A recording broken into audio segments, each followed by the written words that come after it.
জান্নাতের ভিতরে মদের ব্যবস্থাও তোমার হবে। কিন্তু শুনে নাও, জান্নাতের মদের সাথে দুনিয়ার মদের তুলনা কোনোদিন হবে না। জান্নাতের মজাটা হবে বড় আলাদা মজা।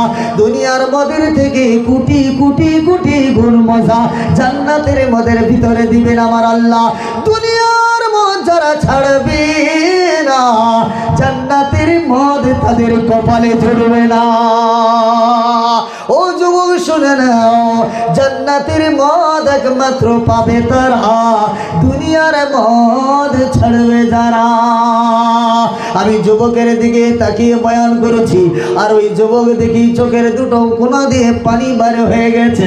আমাকে বলছে, হুজুর গো, দুনিয়ার মদ যদি ছেড়ে দেওয়া হয়, জান্নাতের এত বড় মজার মদ পাওয়া যাবে। আমি বললাম, একবার যদি তওবা করে নাও, আল্লাহ